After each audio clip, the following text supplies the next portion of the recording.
Welcome to the Italian Wine Podcast. I'm Rebecca Lawrence and this is Voices. In this set of interviews, I will be focusing on issues of inclusion, diversity and allyship through intimate conversations with wine industry professionals from all over the globe. If you enjoy listening, please consider donating through ItalianWinePodcast.com. Any amount helps us cover equipment, production and publication costs, and remember to subscribe and rate our show wherever you tune in.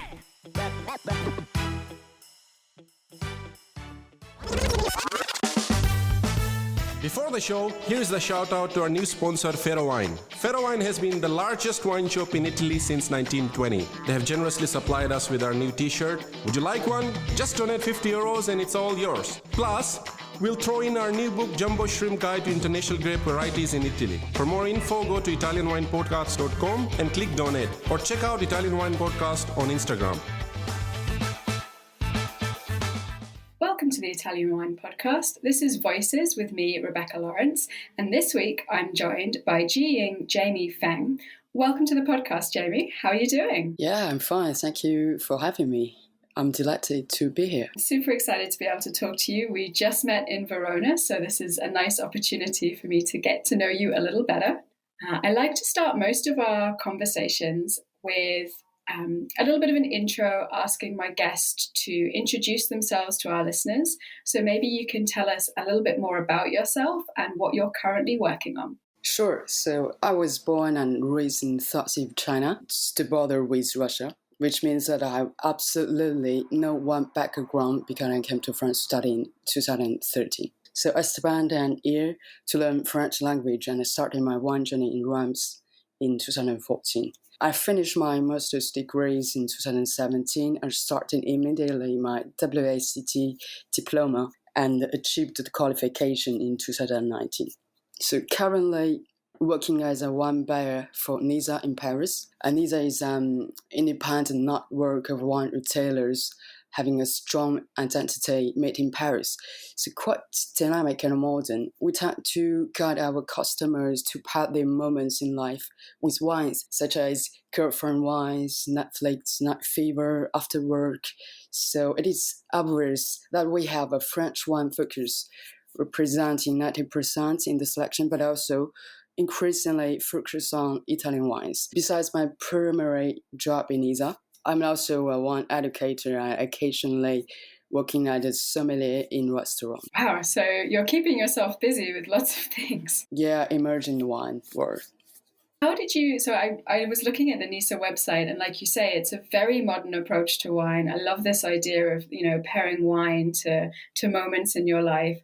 How did you come to be involved with them as a buyer? So actually, my professional career started at Nysa. And it was in 2017, just after got my master's degrees from AgroSub Lyon, and that it wasn't my career plan from the beginning. My master's degree internship was in a bottle merchant working as an export assistant for Chinese market. And at that time, I desperately wished to be an export sales manager. Please don't ask me why I was young and innocent. So anyway, yeah.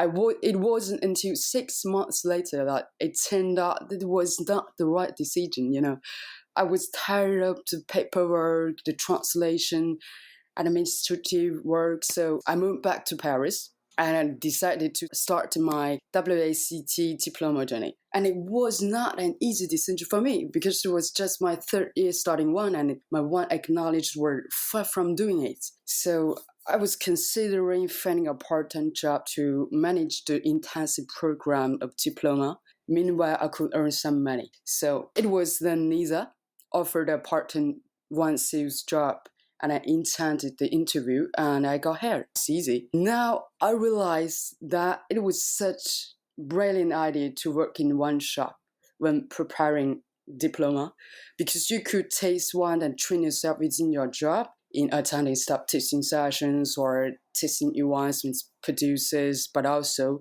access to wine fairs.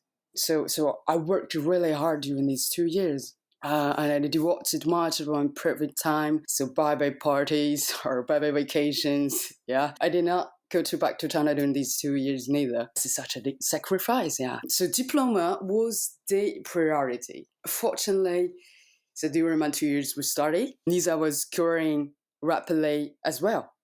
So it's a good thing.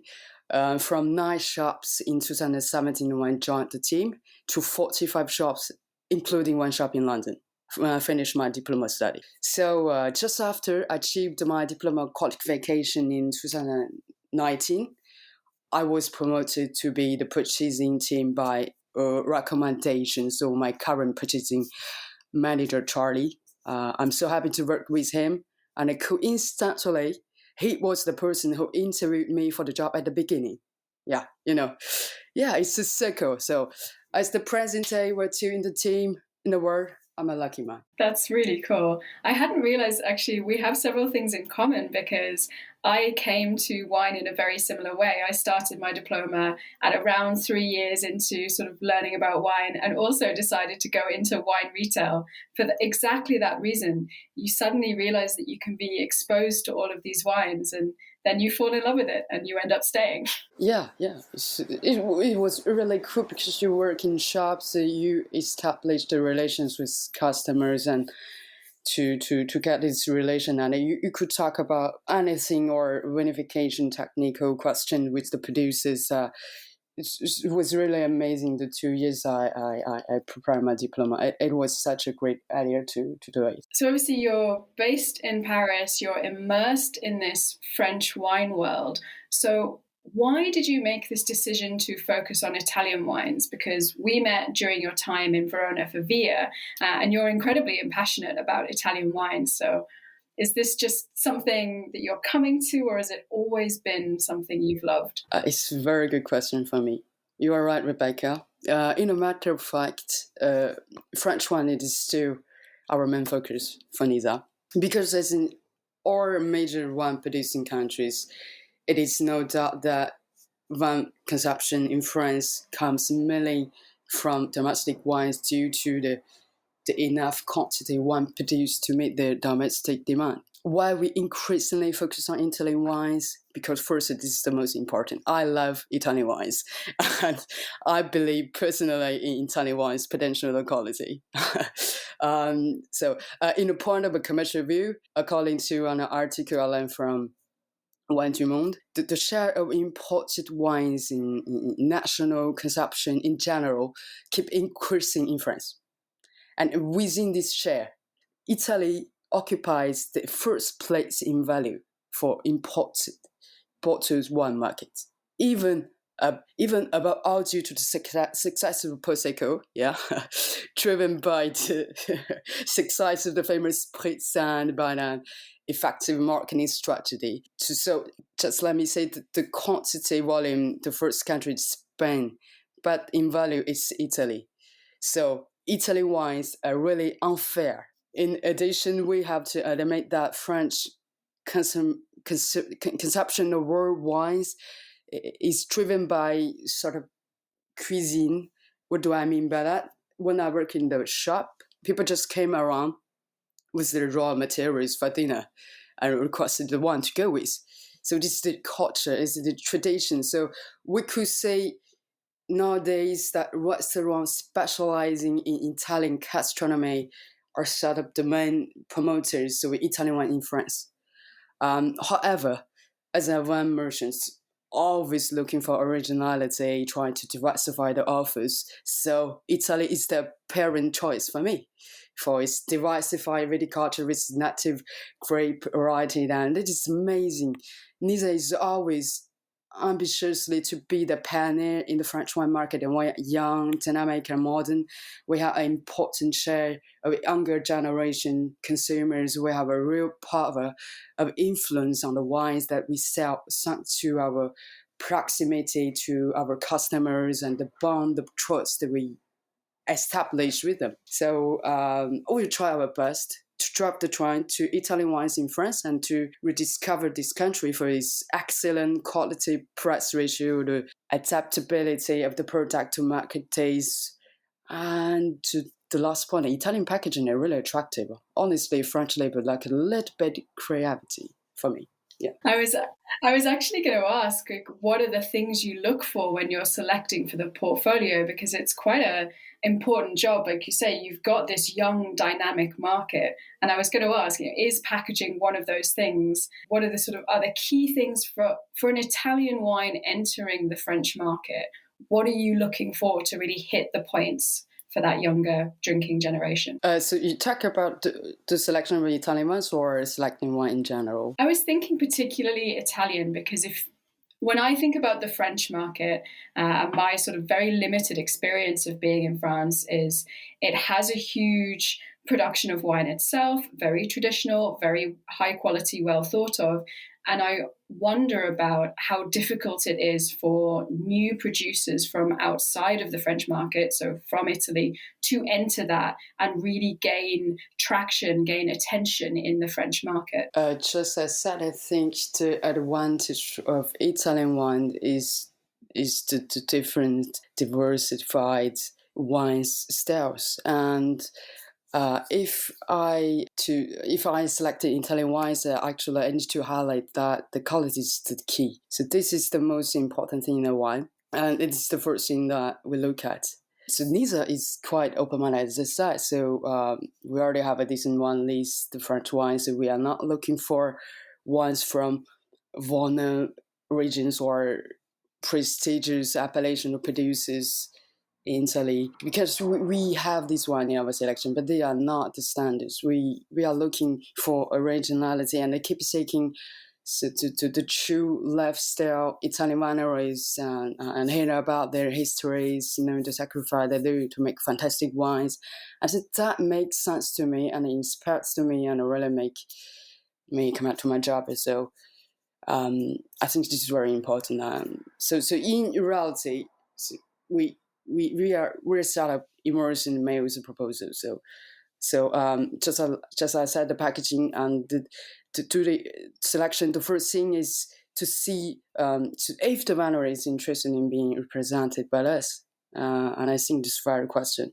So I will ask them to send their presentations of the winery, the story, the wine technologies or marketing materials. Because if I need I sell the Italian wines, I need everything. So and then the packaging. It's really important nowadays. Do I make sense? Because we are wine shops. So we're not like restaurants or bars that you could pursue people in telling a lovely story behind the label. So basically, when people go to shops, they tend to buy what they are looking at. This is kind of very crucial point for me. And then I will look at the presence of these Italian wines in the French market.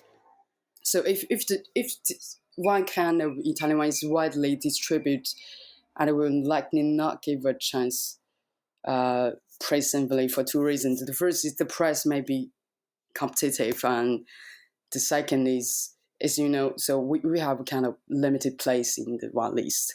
So Italian wine is not, we could not do 100 wines. So we need to find that offer original wines. So this is really important. And another point is crucial is the value is a huge consideration as well, because we want to show people, so especially French people, the best possible examples of Italian wines for their money. So the price range is really important at this point. Another point to consider is the category about dynamic or organic wines. Is that something that you're really seeing an interest in young drinking in France at the moment? So Parisians are so crazy about natural wines. So yeah, I feel really started the trend for bars and restaurants and shops that particularly focus on that category. I really feel that certainly in Europe came from Paris, and it was from Paris that London got the idea to go in that direction. So I really feel Paris led the way. Yeah, so I live in Paris, so occasionally I do the party with my friends and visit decent restaurants, and I really enjoy the dishes I ordered. But But when I tasted the wine, it's really ruined the whole thing. It's natural wine. It's the wine with force. So basically, in Paris, you have so many natural bars or restaurants. So the trend is there. But for us, Nysa, they are clearly not the top priority for us. But always presenting an added value for wines of good quality. But we are really looking for the biodynamic and organic wines because these producers respect the nature with lies or no external influence in the process, and they regard wine as a living thing and are affected the same way that all living things are. So this is very important. We have some really interesting natural biodynamic organic wines in the selection, but honestly, these are not for the commercial consideration. Yeah, I can see that. It has a very particular place in its market. So thinking about selecting wines, and I love this really complete picture you've managed to give of all the things that you have to take into consideration. It's not just one thing. I wondered, having just been completely immersed in this tasting experience here in Verona, is there at the moment one particular Italian wine, maybe a grape variety, a DOC, DOCG, that you're particularly excited about? If I only have one choice, I will choose Reticule for a variety because I've tasted a fabulous Reticule, per wine. It was a 2009 vintage old wine Reticule. It really convinced me, and I will definitely go for this DOC. I have an active mind, and honestly, I want to explore all the Italian wines universe to really dig into every Italian wine region and taste wine as much as I can. But broadly speaking, I love wines with a good texture on the palate. So no matter the wine how pronounced or expressive on the nose, the wine must have a great texture to show its balance with flavors or alcohol. So I am a Burgundy drinker. So I really appreciate wine with some delicateness and elegance. So I love Barolo, I love Chianti, but recently I discovered Sicilian wines and I'm totally fascinated with them. The Etna white wine has a rich texture, balanced with the vibrant salty acidity, while crisp citrus fruit flavors come out with savory and smoky minerality from volcanic cells. And white wine of Nello Muscalese as well. It hits your minds with an explosion of ripe fruit flavors that leads into spice notes with cinnamon and floral dried desert herbs. So this is delightful and easy to drink, and I'm not going to compare Antona White to Chablis or Nerolo Muscalese to Pinot Noir because they are unique in the style and they deserve the world's attention without under the reputation of other grapes, So I want to talk a little bit about education because I know this is something that you have started doing, and I wondered how you got into wine education and what kind of things you're doing. I think it's a lovely story for me. So I am a qualified biological engineer. Yep, not a natural course to then go into wine. So because I love biology when I was in high school, so I don't know, but due to the fact that I have a bachelor degree in biological engineering, I could apply to the wine-related master directly in France. So basically, during my university, we had a focus on the macrobiological activities, especially the activity to create fermented products, such as vinegar, yogurt, soy sauce, beer, etc. So I in Guizhou University, the major really highlights the method production of maltai. So maltai is distilled spirit. It's really famous. The most famous distilled spirit in China. So when we talk about the Prince Guizhou, we're associated always with this renowned distilled spirit maltai, a sort of national spirit, So because maltai was born and can only be made in the town of Malta, located in province Guizhou, considering it as an DOC. So all the raw materials, the production process, the climate, the water, the ease in the air, etc., are necessary to produce this unique style of spirit. So this point, which helped me a lot to understand the terroir notion in wines, particularly for French wines. So in parallel, I have equipped a solid knowledge in chemistry, so biological, organic, inorganic chemistry, which are really advantageous in learning wine vinification, for example, the chemical molecules responsible for wine flavors, the terpenes or hair alcohol, the esters or phenol compounds in the wines. And I'm really thankful for my biological background. And unfortunately, because one is a pharmacy product, so I just had an introductory course, and that really sparked my interest in wine, and eventually decided to start wine in France. So because I was going to the United States for the study at the beginning. But you changed your mind, and off to France it was for the wine. Yeah, it's not I changed my mind. It's I don't know. If you like, you search on the internet. So the top 10 least biased biological engineering schools basically were located in the United States. So it's kind of evident choice that I go to America. But that was one day my college professor called me back when I just leave in the room, and I had a little chat with me. She just posed the question that I heard that you will go abroad for the study. So which country that you choose? I just said America, and she looked at me, and she said, "Why not France?" I said, "Why France? Why France?" I don't know nothing about France. Why France? And she told me the wine. The wine. I have no background of wine, and I didn't know it. So the professor, she's really kind. She just the other day, she gave us this introductory course about wine. So that really sparked my interest. So I decided to go to France to study wine in France. It's really amazing because I already spent 1 year learning English, and I switched to France. Yeah, it was a really good adventure for me. Yeah. So let's dive in a little bit to this, talking about your background in biological engineering and fermentation, because I was really excited to discover that you've been involved in Kura Master, which is the French sake competition. Now, I know this is an Italian wine podcast, but I'm someone who really loves sake. I don't know a lot about it, but I know that I enjoy it in lots of different forms.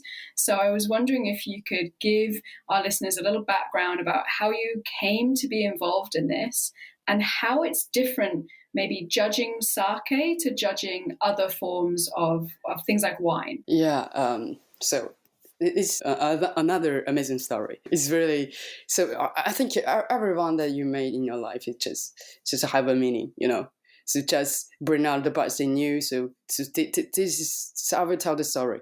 It's really amazing. So as to be Chinese, the right space alcoholic beverage is not unfamiliar to me.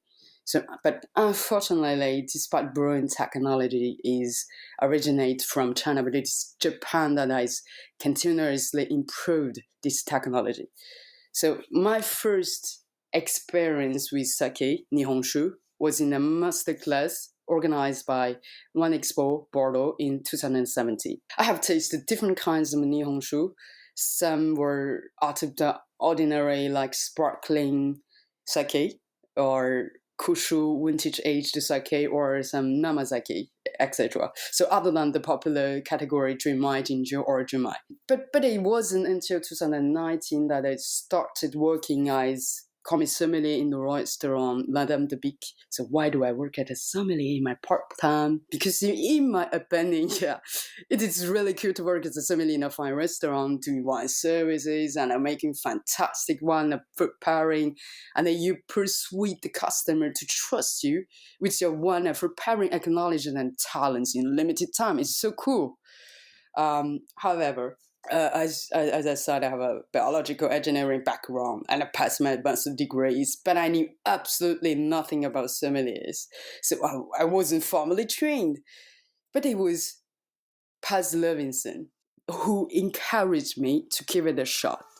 So just after my D3 exam of diploma, the big thing, applied immediately to the certified sommelier program of the Kura Master sommelier. She taught me the wine service with her patience and just let me do the service on my very first day in Dame de Pic. Brilliant! And she trusted me, which gave me a lot of confidence. And as the head sommelier of Kura Pic, passes so many titles: Prize Sommelier of America 2015, Best Sommelier of Argentina 2010 and 2014. She's completely a splendid woman. It was she who made this fascinating sake for pairings, and it took years that she promoted sakes in France. So I don't know whether you have been in Dame de Pic or not. I have not, unfortunately. I have walked past and looked in longingly. Okay, it's the top league's most tourist restaurant in Paris. You got to be there. You have a super team there with chef sommelier Amandine, highly organized and detail-oriented, has also good sense of humor. This is very important, yeah. So I strongly recommend it to all the listeners, so to give it a try. Yeah, okay. So I got back down the track. So, and this particular experience really sparked my interest in sake, and thanks to her recommendations as well, I've been the judge of Kura Master since 2019. So within this program of Kura Master, I got my GSI association certification in Tokyo last year. So currently I'm working at WSET L3 sake. So I'm just saying that Paz Levinson is really the person who enlightened me on this sake universe, and I'm really grateful to work with her. It's so exciting that these two worlds came together for you. And I have to say, I've been pondering doing the level 1 in sake just to get a greater understanding, and you've really inspired me. I think I'm going to have to do it. I think this is so different compared to the one.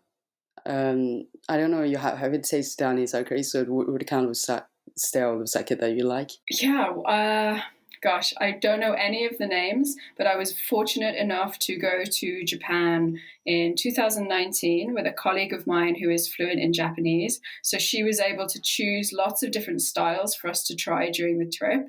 And it really opened my eyes to just how different they can be, how many styles there are. And also, like you say, they're really impacted by choices of what they're produced with, how they're produced, where they come from. The water is so important. It really got me thinking about the similarities as well as the differences between sake and kind of the kind of, for example, French or Italian wines, and the tasting experience and the background. Really just truly fascinating for me. Yeah, definitely. This has been, Jamie, such an inspiring conversation. It's so exciting to hear all the different things you've been doing, the way you've woven your story together. You seem to never stop studying. You seem to never stop pursuing interesting things. So what's next for you on your Italian wine journey? My near future plan is that I will reapply to the VA program next year. And I will work hard on it. I will develop Italian wine offers for Nysa. In long term, master wine is always my next destination. So the next stage after my diploma. So for me, it's so evident choice, because I do not feel comfortable when I stop learning. So I'm the person who only moves forward under pressure. So this kind of exam pressure will force me to find my potential and support the best in me, and I would regard it as a favorable pressure or positive pressure. So I really enjoying it, and I have already applied to Master 1 program this year, and I'm kind of waiting for the results. But if I get rejected this year, I will reapply the next year, because enjoying the learning journey is the most important for me, regardless of the qualification and all. But I think this, a friend of mine mentioned an interesting fact that people involved in the wine industry tend to be more passionate about their work, because people really talk about the job-related affairs after work or during their leisure time. But almost all the people that she might working in the wine industry keep talking about wines all the times. I don't know if all the wine professionals are like that, but at least for me, because for me, wine is not just an alcoholic beverage. Every time when I taste the great wine, it could evoke strongly my emotional response, and I feel so lucky to work in this field. And this is great to honor with this story. I'm a person who is powerful, driven by a desire to learn and explore, to study and share. And wine is my own one true love. Oh, we're just so lucky to have someone who is so passionate as part of our community. And I'm very much looking forward to the day when we can be cheering you when that MW certificate comes through, because I have absolutely no doubt you have achieved everything you've put your mind to. I can see it coming. Maybe someday I will meet someone, who helps me a lot in my journey, or master wine, I'm so lucky. So much for joining me on the Italian Wine Podcast today. Where can our listeners find you and what you are doing online and on social media? You can find me on Facebook and Instagram, Jamie Feng 00. And I would be happy to chat with anyone about wines, foods. So just leave a message and it will take days, but I promise I will give a reply. So just harm me. Guys, go and check out Jamie's pages. Watch this space. Definitely someone to keep our eye on for the future. Thank you to everyone for listening. Don't forget to follow us on social media, subscribe, and of course, donate on the website to make sure we can keep these great conversations flowing. Jamie, thank you so much. Thank you, Rebecca.